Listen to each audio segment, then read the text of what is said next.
Estás escuchando Política al Desnudo. Al Desnudo. Un podcast para entender la política desde adentro. Desde adentro.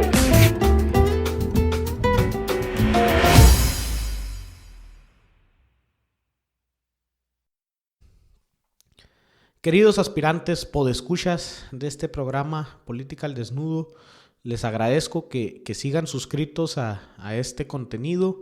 Y bueno, pues habíamos estado detenidos. La entrevista de Christopher James Baruch va a tener que seguir esperando. Los errores que les había comentado que había tenido el archivo, bueno, pues se siguen trabajando ahí conforme nos va permitiendo el tiempo y la tecnología. Pero mientras les quiero traer esta entrevista que disfruté mucho realizándola al senador por el estado de Guerrero, Armando Ríos Peter, que espero, así como la disfruté yo, ustedes que la están escuchando la disfruten. Y si es así y quieren que este trabajo llegue a más gente, les agradecería mucho que se den una vuelta en la sección de reseñas de iTunes, de iVoox, para que comenten, nos den estrellas, sobre todo en iTunes. Denos estrellas, denos buenos comentarios o malos, lo que sea que a ustedes les haya generado este programa, para que este ejercicio pueda llegar a más gente. Y si llegamos a más gente, pues mejores entrevistas, más continuas. Ojalá llegáramos en algún momento al ritmo de una entrevista por semana. Pero bueno, eso solo será con trabajo mío, pero también con su apoyo. Y pues ya sin más, vámonos a la entrevista. Hola, podescuchas, volvemos y muchas gracias. Nos acompaña hoy el senador Armando Ríos Peter, alias El Jaguar. Muchas gracias por atender esta invitación. No, pues yo encantado, me siento pues muy contento y honrado de que me inviten a su programa, a estar con su auditorio y pues feliz de que estén aquí en la oficina en una extensión del territorio Jaguar. Muchas gracias, Armando. Y Armando nos ha dado toda la confianza. Ya estamos casi aquí pisteando en su oficina. Es correcto. No es cierto, pero ahí están los mezcales. Estamos muy en confianza aquí con Armando para platicar de cómo él entiende la política, cómo él ha entendido cada una de las facetas de su vida, qué es lo que ha reflexionado y qué le puede servir a nuestros podescuchas que, como usted, como yo, somos aspirantes a político. Pues mira, la política para mí es una profesión que desde chiquitito, desde la parte más, digamos, más recóndita, más lejana de mi memoria, siempre ha estado presente para mí. Yo decidí ser político y les cuento la anécdota. Cuando José López Portillo era presidente, mi papá, pues yo de haber tenido unos 5 años, lo estaba viendo en la televisión. Yo no tengo hermanos, entonces pues mi jefe es mi mero camaradazo. ¿Qué edad ¿no? tienes, Armando? Yo tengo 43. Okay. Entonces esto pues ha de haber sido por ahí del 79, 80. Pues ya estoy, para la gente que nos escucha, ya estoy más rocón. No tan viejón, pero tampoco tan jovenzón. Entonces estaba mi jefe viendo la tele y estaba viendo a José López Portillo, que es el presidente. Y lo vi con estos, pues, con mucha atención y me llamó realmente mucho, la atención que mi jefe estaba pues realmente viendo, atento y le pregunté, ¿quién es papá? Y me dijo, pues es el presidente de México. Mi siguiente pregunta, yo de haber tenido 5 años, mi siguiente pregunta es, ¿y qué estudió? El presidente de México me dijo, estudió Derecho, va a ser abogado. Y le dije, cabrón, yo quiero estudiar Derecho, quiero ser abogado. Entonces, yo tenía 5 años y desde entonces yo decía que quería ser abogado. Entonces, solamente te lo comento porque para mí la política pues ha sido una razón de ser, de vivir, de disfrutar la vida. Desde niño. Oye, pero nosotros aquí en este programa estamos convencidos de que, como dices, esto se manifiesta desde niño. Pero no nada más porque yo veo a un político en la tele y me gusta, ya sea cómo hable o cómo se vista o cómo se ve proyectado desde un escenario histórico, sino más bien también desde que puede llegar a ser competitivo, que no es adverso a la crítica, que le gusta de alguna manera el protagonismo, que tiene intención por, solidaridad o empatía con situaciones de otra gente, ¿Qué fue lo que se le manifestó a Armando desde niño de estas cosas que escribo o de otras características que pudieras haber tenido? Pues mira, destacar en la escuela siempre fue algo importante y eso habla de que hay que tener disciplina, hay que chambear. Ser político no es ser huevón, ser político no, es... para nada. Bueno, es que hay mucha gente que sí lo es, hay mucho cabrón aquí en el Senado. Y que nada por más ello se viene estigmatiza a sentarse. todos. Claro, entonces me parece que sí es importante por ese contexto porque mucha gente, como bien lo dices tú, tiene la impresión de que ser legislador es venir a echar la hueva, de no trabajar, de nada más cobrar, pues nada más lejano que eso. Si de veras lo que quieres hacer es tu trabajo con pasión, con compromiso, pues tienes que chambearle duro, tienes que estudiar duro. Y desde chavito a mí siempre me gustó estudiar, siempre me gustó leer, siempre me gustó aprender, siempre me gustó como que conocer de otras cosas, ¿no? Y siempre me gustó ser alguien muy abierto. Entonces, pues como soy hijo único, no tenía hermanos, mis amigos se convertían en mis carnales, ¿no? Eran mis meros brothers. Entonces, pues yo te diré eso, ¿no? Disciplina, trabajo y apertura. ¿De dónde eres, Armando? Sé que de un municipio de Guerrero, pero para que lo escuche Yo soy de un pueblito que está en medio entre Acapulco y Zihuatanejo, en la costa grande de Guerrero, que se llama Tecpan de Galeana. Tecpan de Galeana. Así es, el meritito Tecpan. Oye, y siendo tecpano, siendo buen Tecpaneco. buen estudiante, dices que eras amiguero, hijo único, papá, matrimonio, Sí, estoy mis jefes casados y todo el rollo y bien mi familia. Buena trayectoria académica hasta el momento. ¿Quisiste ser o fuiste presidente de sociedad de alumnos? Sí, yo me eché todas las grillas que había así por haber. Bueno, yo, fíjate que la escuela primaria, la secundaria, la preparatoria la cursé aquí en la Ciudad de México. Órale. Aun cuando soy de Guerrero, mis papás vivieron aquí pues prácticamente toda mi infancia, mi juventud. Yo regresé a Guerrero ya como profesionista a trabajar en el gobierno del estado como subsecretario de gobierno para asuntos políticos, muy chavo, yo tenía 25 años, pero bueno, pues la etapa de formación, todas las grillas en las que pude participé en la preparatoria, concursos de oratoria, concursos de debate, concursos de declamación. ¿En qué prepa estabas? Yo estuve en el Centro Universitario México, que es una preparatoria marista. Órale. Y ¿Eres ahí, católico? Sí, soy católico, no soy no me porto tan bien devoto en términos de la moral católica, pero sí como ciudadano. Sí, soy católico y no tengo... Me encanta cualquier religión siempre y cuando la gente la crea. Y la practique la bien, crea, ¿no? de veras neta. No, fíjate que si la practica o no me importa.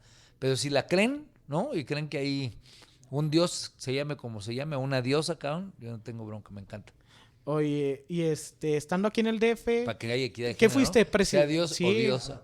Debe haber religiones que veneren mujeres. Así Esperemos. es, sin duda. Oye, ¿te aventaste primaria siendo presidente de algo? Bueno, en la primaria no hubo mucha grilla, pero ahí lo que había era competencias de dibujo. Me gusta dibujar, o sea, ahí había competencias. Eras competitivo. De dibujo.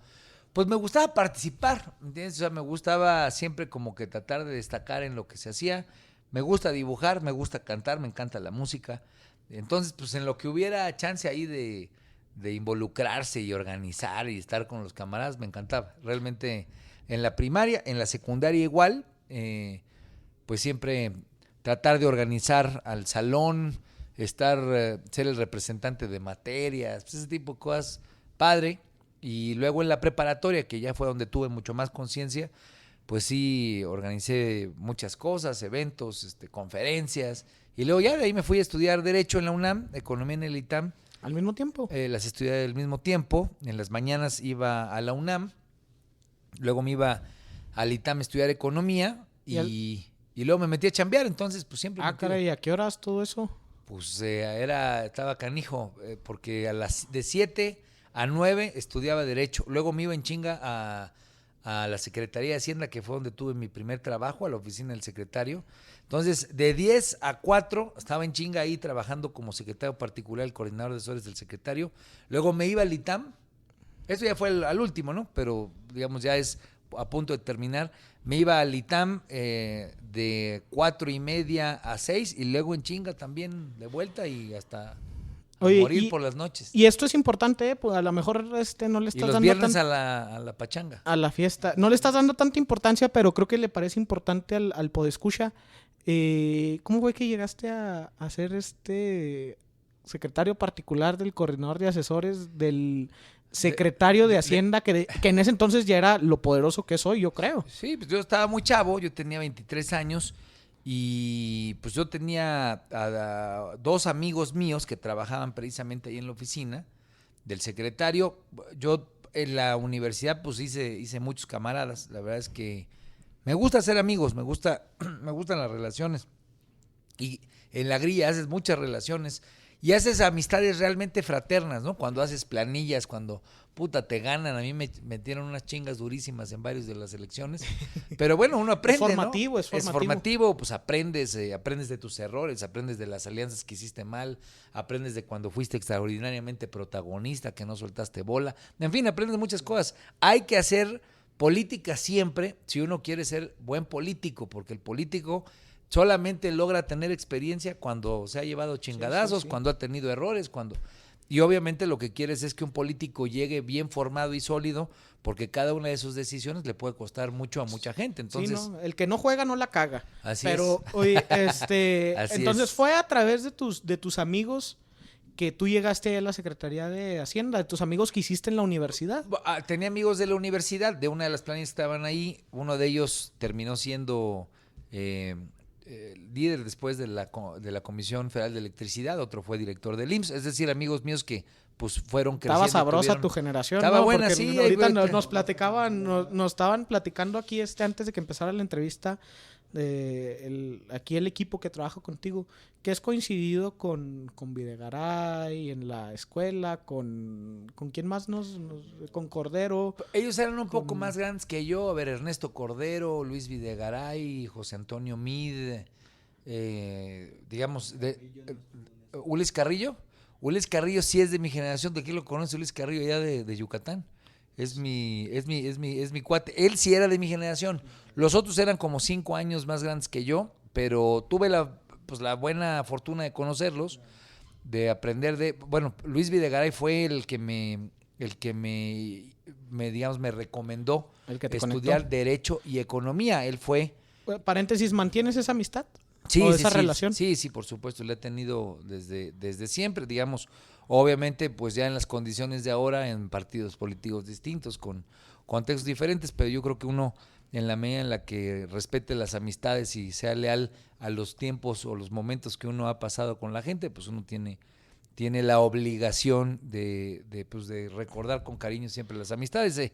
No solamente con Luis, con Enrique Ochoa, por ejemplo, estudiamos juntos ahí en el CUM y fuimos juntos a preguntarle a Luis Videgaray qué nos recomendaba, si estudiar 1 o 2 carreras. Nos recomendó estudiar 2 carreras y pues ahí estuvimos. Entonces estuvo sabrosona la generación y ellos fueron los que me invitaron, precisamente otros amigos, me invitaron a trabajar ahí a la Secretaría de Hacienda y la verdad es que estuvo padre, cabrón. Oye, Armando, y nada más como detalle, no es necesario profundizar. ¿En el ITAM estudiaste a través de alguna beca o fue apoyo de tus papás o cómo estuvo ahí el...? No, mis jefes, mi jefe le tenía que pegar duro. Mi papá fue periodista toda su vida, todavía vive, pero ya no trabaja el periodismo, era reportero. Entonces pues le tenía que chingar para tener a su hijo ahí en el ITAM y gracias a Dios se pudo. Tuvimos chance de estar ahí y aprovechar pues clases, amistades, grupos. Es una gran escuela y ahorita pues acaba de cumplir 70 años, estuvo también padre estar en esa celebración. Fue entonces una gran inversión la que hicieron tus papás y reeditó. Pues mira, como te digo, a mí siempre me ha gustado estudiar y yo creo que un político tiene necesariamente que ser estudioso, tiene que ser disciplinado en el aprendizaje, conocer de mejores prácticas de políticas públicas, saber analizar y tener una estructura mental que te permita revisar problemas, hacer diagnósticos, encontrar soluciones, revisar opciones, hacer escenarios. Todo eso es parte de una metodología. Entonces, para mí haber estudiado 2 carreras significaba tener la formación jurídica la formación del derecho, que es, digamos, una parte vital para que exista el Estado, y la formación de la economía, ¿no? Digamos, esta dinámica que te permite pues, hacer políticas públicas, entender correlaciones, ¿no? Incentivos, racionalidades, pues al final del día, eso yo creo que es algo que le recomendaría a la raza que quiere ser política, que sí le chingue y que no piense que es nada más que acceder al poder, porque el tema es hacer política y tener poder es la responsabilidad más cabrona. Sí, desde luego. Así Oye, ¿y algo más que nos quiera resaltar de tu paso por la universidad? Bueno, pues hicimos muchas planillas, ya les dije que en varias me metieron mis chingas, pero aprendí. Luego el episodio en el que ya empecé terminando, pues ya que casi cuando estaba terminando, empecé también a trabajar. Eso me dio otra formación. Entrar a la Secretaría de Hacienda, pues fue realmente un espacio muy privilegiado. Sí. Donde mucha de la formación técnica que hasta la fecha tengo de entender no solamente la parte económica básica, sino cómo funciona nuestro gobierno, las carencias que tiene, las áreas de fortaleza, su capital humano, su administración pública. En fin, la Secretaría de Hacienda es una gran escuela para poder trabajar. Ahí trabajé 3 años. Creo que tuve una muy buena formación con Carlos Noriega, que fue subsecretario de Hacienda del ramo, y pues que era un cuate muy formado, con grandes conocimientos, técnicamente muy sólido, pues y además de todo una persona muy recta, muy conocedora del servicio público. Y terminando eso, cuando Fox ganó, cuando Fox quería ser presidente, yo dije, cabrón, aquí ya la grilla viene del lado de los estados, entonces decidí irme a Guerrero. Y esa es la forma en la que regresé a mi estado a hacer política. Oye, pero a ver, deteniéndonos un poco, ¿cómo estuvo ese razonamiento de que llega Fox, entonces la grilla va a estar en los estados? O sea, tú ya no pensaste más bien a lo mejor en integrarte ahora a los equipos estos de Fox, que de alguna manera le dio continuidad a muchas de las cosas que se hicieron. Mira, a mí, digamos, yo siempre, tal vez por la etapa en la que yo me formé, siempre aspiré a trabajar en Hacienda, porque en Hacienda, en la Subsecretaría de Programación y Presupuesto o en la Secretaría de Programación, por lo menos los 2 últimos presidentes, Miguel de la Madrid y Salinas, habían salido de ahí, de programación. Sí. Y digamos, los personajes más importantes de ese momento, Jesús Silva Herzog, en fin, tenían que ver con el área hacendaria. Recordemos que el país venía de una serie de crisis o vivía en un contexto de crisis. Hacienda era un lugar muy importante para saltar a la grande, para saltar a la presidencia. Entonces, como yo siempre he querido ser presidente, pues yo dije, chingue su madre, hay que entrar a la Secretaría de Hacienda. Logré entrar ahí trabajé 3 años. Pero, cuando sale Fox a la escena, me di cuenta, sentí que el camino de Hacienda y del gobierno central se había acabado. Por la forma en la que Fox empezó a desarrollar su campaña, por el atractivo que significaba una entidad federativa, Guanajuato con sus condiciones, pues yo percibí, sentí, intuí que había que cambiar el eje de rotación y había que ir a hacer trabajo a nivel estatal. Y entonces yo le dije a mi jefe, a mi papá, ¿no? Que es, como les comento, siempre ha sido como que mi orientación, mi guía. Le digo, ¿sabes qué, cabrón? Hay que irnos a Guerrero a hacer grilla porque iba a haber una elección interna. En ese entonces yo apoyé en una elección interna a un candidato del PRI, Florencio Salazar, que quería ser candidato, también le dieron hasta por debajo de la lengua, no logró ganar, pero hice una gran hermandad con él, una persona brillante, un cuate conocedor de la política, con un gran talento, con una gran intuición, con mucha sensibilidad. Y entonces él me invitó a trabajar al gobierno de Guerrero, porque él se involucró en el gobierno de Guerrero y me hizo subsecretario muy chavito, tenía 25 años y trabajé en Guerrero. Después renuncia a mi jefe, Florencio, se va con Fox. Coincide el asunto porque renunció, él se fue a hacer trabajo con Fox. Y yo me fui a estudiar, me fui primero a estudiar una maestría en Seguridad Nacional a Georgetown, a Washington. Luego de ahí me fui a Harvard a hacer Administración Pública y me llamó Florencio Salazar, ya no como secretario, que es cuando me había invitado secretario local, sino ya como secretario federal. Él fue secretario de la Reforma Agraria y me invitó y fui el subsecretario más joven del gobierno de Fox. ¿Qué edad tenías cuando habías vuelto ya de tus posgrados? Tenía 30 años. Entonces, pues sí fue un cambio también radical de haber trabajado en un gobierno del PRI, ahora trabajar en una administración del PAN, la administración del cambio, etcétera. Y luego ya, para terminarles esa historia, estuve 2 años como subsecretario hasta que decidí renunciar a la subsecretaría. Por varias razones. No me sentía ya muy cómodo con lo que estaba pasando, todo el tema de Marta Sagún, ¿se acuerdan que quiso ser presidenta? El pedo del desafuero contra Andrés Manuel. O sea, son cosas que me parecía que distorsionaban lo que era el proyecto democrático que tenía el país. Y coincidió que, siendo subsecretario de Reforma Agraria, me invitó Seferino Torreblanca, que acababa de ganar como gobernador en Guerrero, y me invitó a ser su secretario de Desarrollo Rural. Antes de que avancemos, Armando, porque esto también se me hace importante, ¿cómo es que te vas a Georgetown y a Harvard? Bueno, me becaron para Georgetown, perdón que estoy comiendo, pero lo dijimos ahorita que estábamos grabando, es una mesa de total confianza. Ya le sacamos aquí que también es compa de varios de otros partidos y así nos vamos a ir yendo en confianza, comiendo, tomando. Me fui, pues sí, ahí están las de mezcal, pero ahorita no se puede, ando curado. No, la cuestión es, a Georgetown, yo siempre me interesó, especialmente después de haber sido subsecretario de gobierno, aprender sobre el tema de seguridad. Guerrero pues tiene una serie de complicaciones que se han venido profundizando desde que la se siembra fundó, de la yo creo que goma como de opio. estado. Bueno, pues sabes, Chihuahua también tiene broncas de ese tipo, ¿no? Sí. Nada más que acá estamos familiarizados. Acá es un estado menos marihuanero, pero sí más gomero, ¿no? Para decirlo como son las cosas. Entonces, el problema de la inseguridad, que tiene que ver en el caso de Guerrero con el crimen organizado y la relación que hay con el narcotráfico, con la producción de amapola, pues siempre fue un tema que me parece que era indispensable entender. En aquel entonces, pues obviamente era importante entenderlo. Había un problema de grupos guerrilleros, de movimientos sociales de mucha complejidad. Consideré que era importante estudiar el tema de seguridad y especializarme. En ese entonces no había maestrías de ese tipo aquí en la Ciudad de México. Busqué entrar a una que hay en el Colegio de la Defensa, no tuve suerte.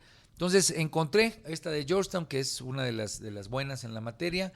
Conseguí una beca préstamo ahí que pagué después al Banco de México. Entonces me fui a Washington, allá conocí a mi esposa. Entonces además de la buena fortuna de estar estudiando, conocí a la que es la mamá de mis hijos. Allá en Georgetown. Allá Oye, en qué Washington. chido es eso, Sí, trabajaba en el Banco Mundial, entonces ahí le caí. No, y habla de ti, ¿qué tipo de pareja tienes? Habla de ti. Bueno, pues ella es consultora, es medioambientalista, es acá buena onda, y la verdad es que fue una etapa muy feliz de mi vida, aprendiendo, estudiando, y obviamente ahí con mi pareja. Y luego de ahí me fui a Harvard. En Harvard entré a la Escuela Kennedy de Gobierno. ¿Con el mismo préstamo beca que traías? Esa beca había que pagarla, entonces la terminé pagando ya a mi regreso. Ahí fueron mis jefes quienes me echaron la mano. Órale. Y pues a todo dar, todo estuvo bien, y me nombraron subsecretario de Reforma Agraria, lo que ya me hizo regresar, dejarme estarme siendo güey estudiando y venirle a talonear. Bueno, voy a ir a ver si los que están estudiando maestrías en estos lugares que nos dices, a ver si comparten contigo que es hacerse güey estando ahí. Aprendes mucho, pero la realidad, el día con día de la administración pública, pues obviamente es una escuela realmente formativa. Yo creo que las escuelas, y esta es otra recomendación que para la gente que le interesa el política, las escuelas lo que te dan son instrumentos, estructura, te dan, digamos, herramientas, ¿no? Y es importante tener la mayor cantidad de herramientas posibles, saber dominar paquetes digitales para poder aprovechar la tecnología. Bueno, son herramientas. Poder saber hacer econometría, pues es herramienta, ¿no? ¿Hacías econometría en la sí, maestría? Bueno, pues es que todo eso como parte de economía, pues era cosas que había que saber. Y en la maestría tomé varias materias relacionadas con eso, porque pues hay que saberle el número, ¿no? O sea, hay que mezclar cosas, hay que saber. Yo creo que el mejor político es el que logra cruzar dos visiones, la del ingeniero, que es el que entiende los flujos, las dinámicas, los tiempos, ¿no?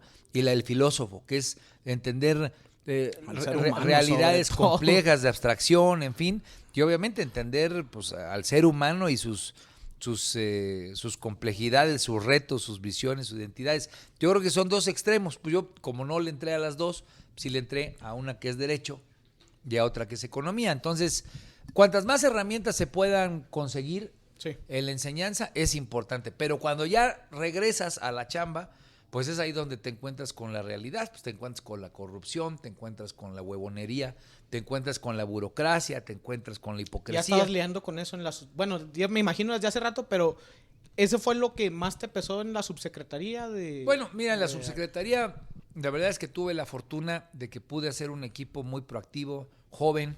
¿Tuviste margen de maniobra para formar a tu equipo tú? Sí, tuve la fortuna de que varios de mis camaradas también estaban regresando de la maestría y siendo subsecretario tuve posibilidad de meter a varios cargos de confianza que nos permitieron hacer políticas públicas nuevas, hacer nuevos programas. De hecho, muchos de los programas que en aquel entonces hicimos todavía subsisten, o sea...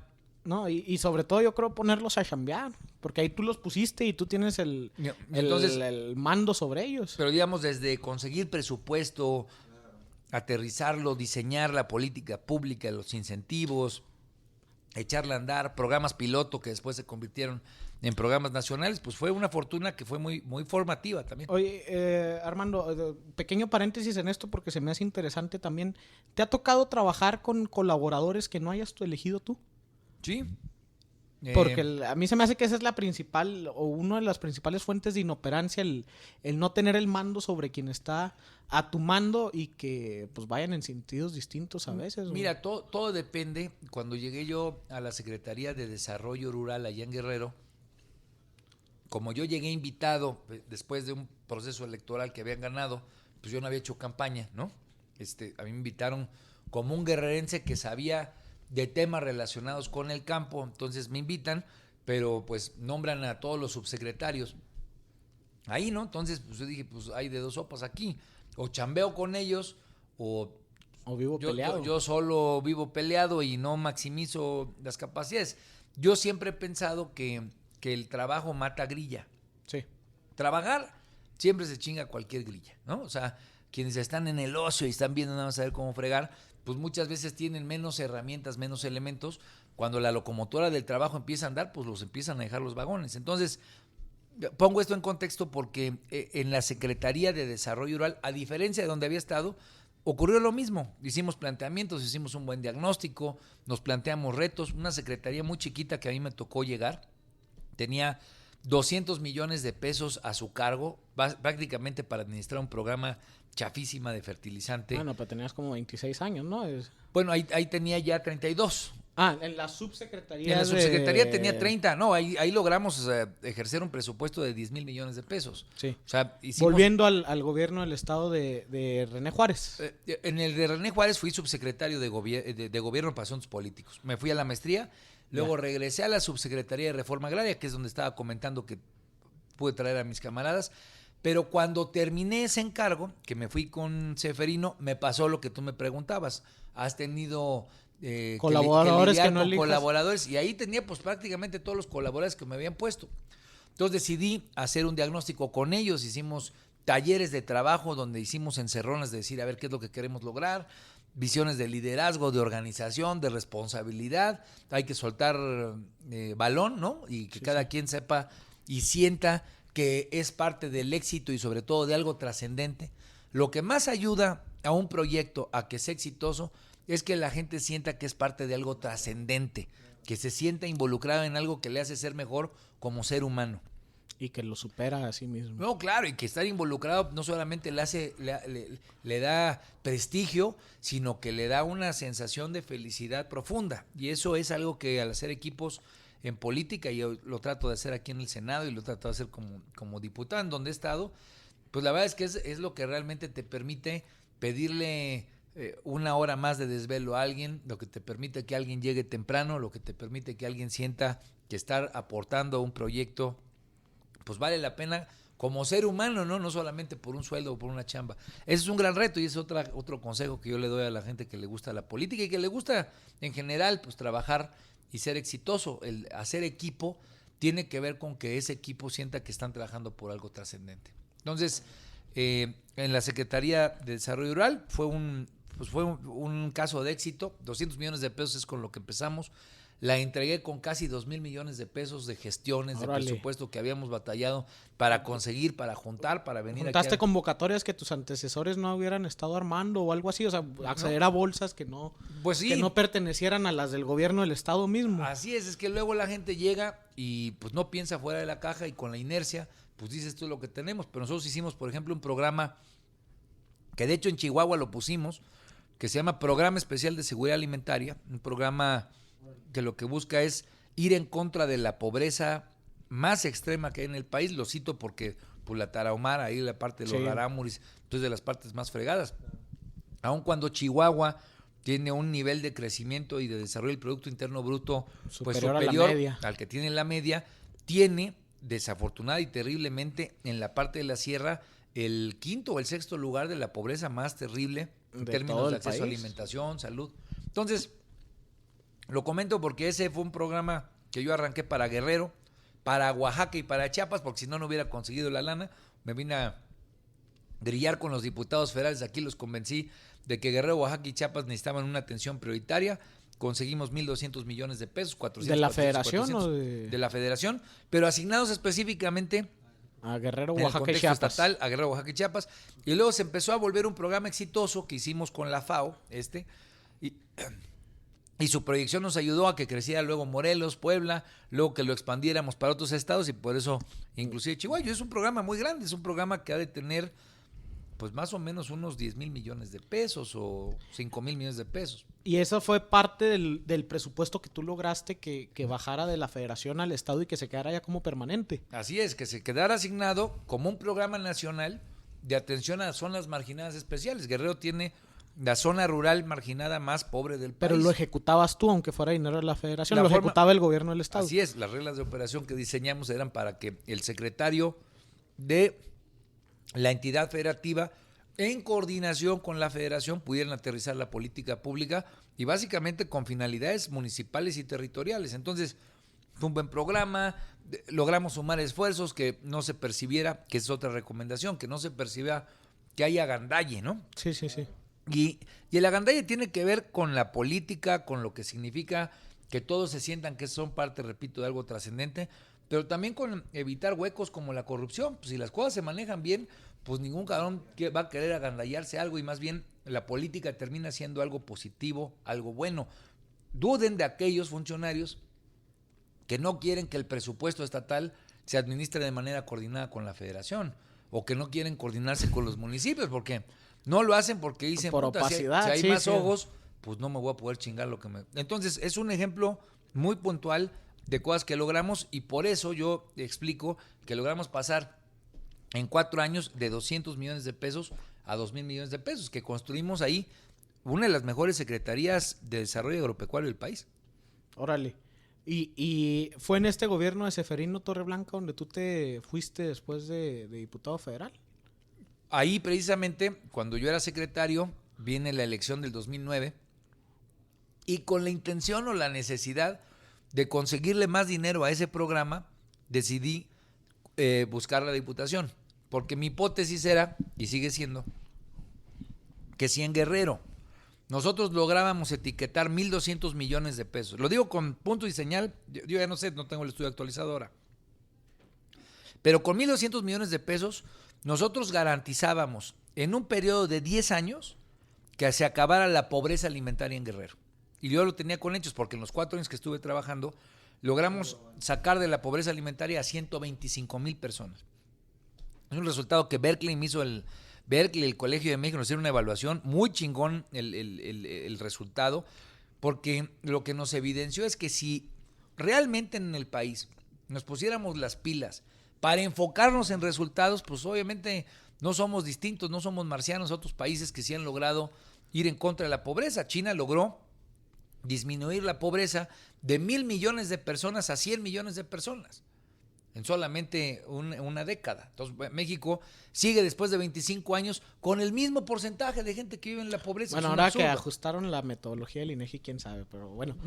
Oye, antes de que sigamos avanzando en eso, ¿algo más que quieras resaltar de tu paso por el gobierno de Fox y de tu paso por el gobierno de Ceferino Torreblanca? Bueno, estar en el gobierno de Fox fue una extraordinaria oportunidad de la cual estoy muy agradecido, porque obviamente a tan temprana edad tener la posibilidad, yo era subsecretario de Política Sectorial de la Secretaría de la Reforma Agraria, entonces a mi cargo estaba coordinar al sector agrario, que era la Secretaría, la Procuraduría Agraria, el Fideicomiso del Fondo Nacional Ejidal, el Registro Agrario Nacional, es decir, era una entidad tal vez pequeña comparada con otras, pero que tenía una enorme complejidad. El tema de la tierra, el tema de la propiedad social, el tema de la propiedad comunal, pues es todo un enorme tema, no solamente en términos de historia, sino en términos de derechos de propiedad, de conciliaciones, de conflictos, ¿no? Entonces,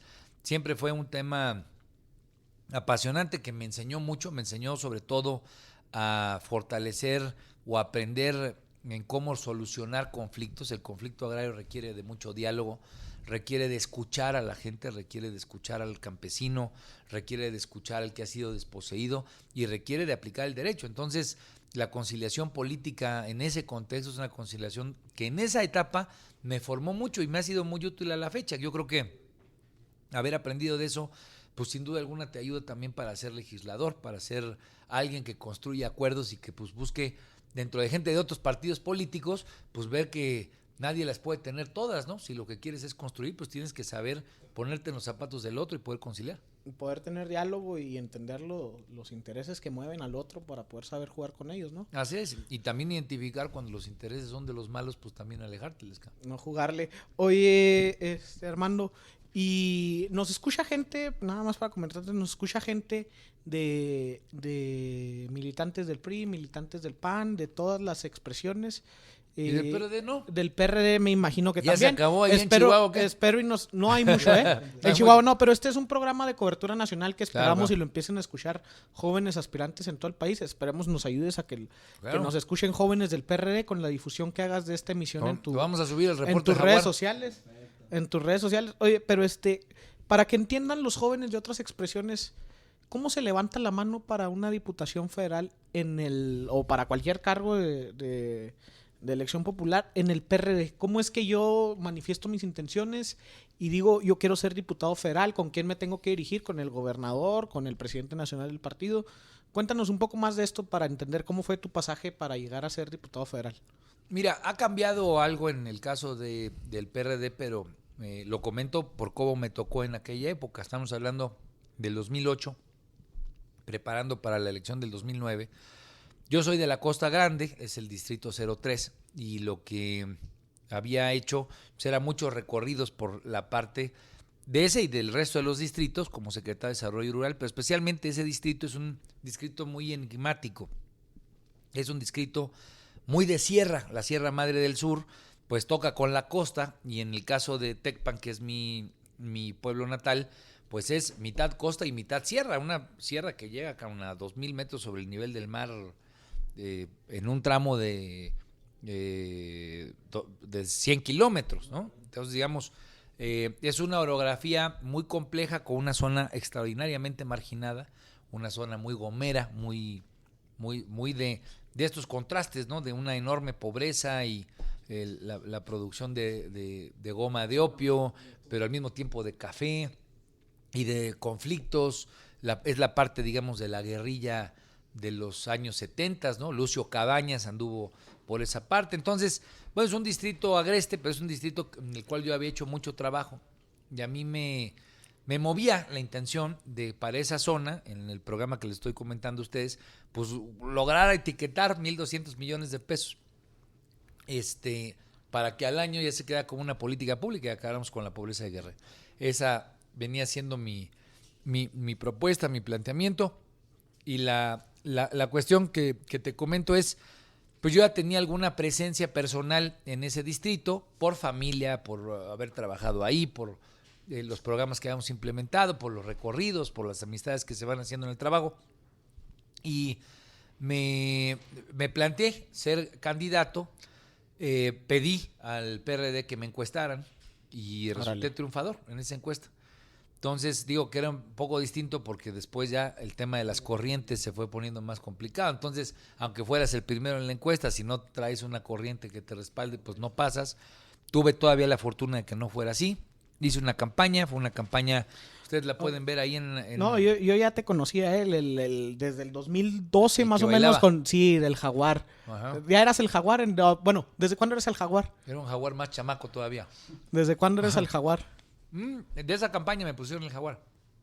Sí, Nosotros, sí. nosotros le pusimos territorio jaguar a la campaña. Que a mí me asombraba que fueras un tipo estudiado en el extranjero y a la vez pudieras mezclar esto con el acercamiento que se tiene que tener con la gente y este tipo de acercamiento que a veces se tiene que tener en ciertos territorios de la República y poder mezclar las dos cosas, que eso es sumamente complicado. Bueno, es complicado Y más ahora que sé que eras estudiante del ITAM, que eras... O sea, Mira, es complicado para la gente que se le sube a la cabeza la mamonería. Y esa es una de las cosas que le pasan a los aspirantes de políticos o a los políticos. Creen que ser político es ser distante, ser mamucas, pues. sí. Y eso es una parte terrible de la formación del líder mexicano, donde se piensa que el político tiene que ser algo distante, repito, algo soberbio, algo como si fuera una élite distinta, y eso es la peor tarugada que podemos tener. Es realmente algo catastrófico que así se forme la gente. ¿Por qué? Porque si no, no hay liderazgo real. No hay cercanía, y donde no hay cercanía no hay confianza. Donde no hay confianza no nos podemos escuchar, no podemos saber qué problemas tenemos, cómo tenemos que enfrentarlos, cómo los podemos corregir juntos. Entonces, sí es un asunto que pasa mucho. A mí de por sí me gusta bailar. Entonces, nuestra campaña, que era un territorio que en ese momento tenía una terrible dosis de violencia, empezó la violencia del sexenio de Calderón, recordemos la guerra, pues que sufrieron ahí en Chihuahua de manera terrible. Yo soy de Ciudad Juárez también. Bueno, pues aquí se puso muy cabrón en el 2008, 2009, y pues, la gente tenía miedo de participar en eventos públicos, era una campaña que tenía una importante dosis de miedo. Entonces, ¿qué antídoto para el miedo? Pues la música, el baile, la buena onda, el acercamiento. La gente lo que necesita en ese tipo de situaciones es sentir alegría, que hay acercamiento y que hay condiciones superiores de alegría. La vibración que le gana a la vibración del odio y del miedo es la vibración del amor y la buena onda. Entonces, logramos hacer una campaña ahí. A los que nos escuchan los invito a que la vean, a que vean en YouTube. No, ahí los vamos a poner los links en la Bailando página con el del Jaguar Facebook, de la sí. Costa, que ahí las señoras me enseñaron a bailar a todo dar mis paisanas. Yo ahí me echaba mis pasitos tuntún. No, ya, al menos en la del 2012 ya te veías tú dominando a las señoras. Ya, ellas no Ya. se te estaban enseñando a ti. Yo había aprendido un poco más. Y entonces hicimos una campaña que fue una campaña muy exitosa, porque de 9 distritos de Guerrero, el PRI, que traía la ola de Peña Nieto, arrasó, cabrón, se llevó todo. El único distrito que se mantuvo amarillo fue el mío, el 03. Pero fui el segundo diputado más votado de la República. El único diputado que me ganó en votos fue el hoy gobernador de Coahuila, pero pues ese era hermano de Rubén Moreira. Moreira. Entonces, esos hicieron Bueno, campaña. ya traían mucho recurso. Y hablando de eso, Aquí el recurso que traíamos era zapato para gastar suela, casa por casa. Esa es la campaña que yo le recomiendo a la Armando, gente. ¿Y las estructuras? ¿Esas cómo se financian? Bueno, las estructuras sin duda alguna existen. A mí me tocó todavía una etapa, yo creo que ahí me tocó una de las últimas etapas, especialmente dentro del PRD de Guerrero, donde la gente te ayudaba a hacer la campaña, de motu propio, con espíritu y, como yo le llamo ahora mi propuesta, campaña costo cero. Mira, tú puedes ver los eventos estos de los que estamos hablando, y si identificas el video en el que estamos, en el que yo tengo aquí en mi mano derecha una sandía que le fuimos a entregar a Yemayá al mar, y ahí luego les cuento esa anécdota, es muy buena. Pues toda la propaganda son globos que la gente compró, cartulinas, ¿no? Diciendo vota por el PRD. Las campañas del PRD antes, especialmente en Guerrero, no sé cómo ha sido en Chihuahua, las hacía la gente con su bolsillo, convencida de que era el instrumento de transformación. Y eso, ahí me tocó, obviamente, contra muchos recursos que traía el PRI. El PRI nos había ganado los principales municipios, y el PRI pues, le mete varo a las campañas, le mete varo, compra voto, en fin. El PR, ¿no? O sea, Pues lo mira, que me estás diciendo es el PRD es el ahora- evento que sale en cámara. Y más ahorita con las limitaciones que ha puesto el IFE-INE, ya casi no gasta. Ese no se va a ver costoso. Lo que es costoso es este riego a las estructuras que movilizan Son dos voto y cosas. gente, tanto en PRI, PRD, en algunos estados el PAN, me imagino que Morena también. Las campañas tienen dos costos importantes, yo ahorita les comento de eso. No, yo creo que el PRD y el resto de los partidos ya hacen exactamente lo mismo. Pagan voto, mueven clientela. Aquí critican a muchos delegados. No todos, no de que nomás PRI, regalan. PRD. No, entonces, todos. Morena, etcétera. Que esa es una de las fallas estructurales que hay ahorita de la política. El gasto clientelar, la corrupción que va de la mano con eso y el dinero como sustituto a la innovación, al espíritu, a la inspiración. Cuando hablamos, a mí siempre me gusta mucho citar ese video, porque ese video es la síntesis de una campaña pues, que se hizo pensada en esa lógica, pues porque la gente no quería salir, porque la gente tenía miedo. Entonces hicimos una campaña, para ganar una campaña hay que hacerla casa por casa. Hay que ir a ver a la persona que quieres que vote por ti, hay que invitarla, si te mienta la madre, hay que recibir la mentada de la madre, hay que entender por qué es la razón y hay que inspirar a que la gente piense, sienta, quiera, espere, que se puedan hacer las cosas de manera diferente. Yo fui diputado federal, repito, el segundo más votado del país, pero les puedo asegurar, porque después llegué hasta ser coordinador de los diputados del PRD y presidente de la Junta de Coordinación Política, que yo fui un buen diputado, porque a mí me tocó gestionar, logré conseguir de los 1,200 millones, 900 millones de pesos. Oye, pues 75% es muy bueno. Bueno, pues es una buena lana. Entonces, sí.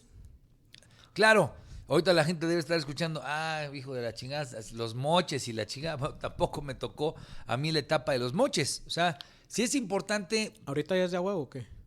Es que yo creo que ahorita ya es parte estructural. O sea, y eso yo lo he criticado. Ayer que fui a un programa ahí con López Dóriga, yo decía, el problema es que si va a haber 33,000 millones de pesos, pues que los diputados no se los asignen para después querérselos chingar, o peor aún, ver si ellos son los que ponen la constructora que haga la obra. El proveedor. Sí, me explico. Sí, o sea, sí, hay que decirle las cosas claro. por No, donde son. ese es el problema más grande de México, a mi ver. Antes de volvernos un poquito, porque quiero tratar un punto, sino que y no sé cómo lo veas tú, ahorita tú que platiqué con tu equipo, ellos también lo ven igual.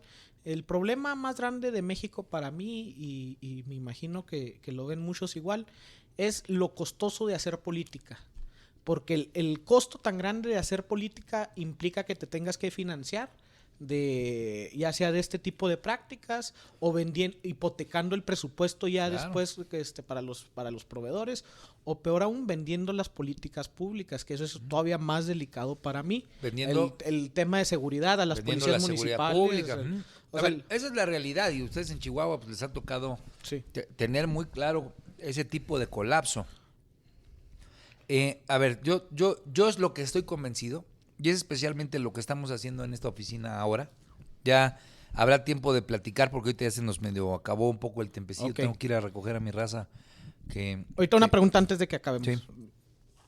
Pensé que te ibas a seguir. No. Pero, o sea, mi comentario va a lo siguiente. Una campaña que gana es una campaña que inspira. Y la inspiración no tiene que ver con el dinero. O sea, yo entiendo las maquinarias, las he enfrentado y las he derrotado.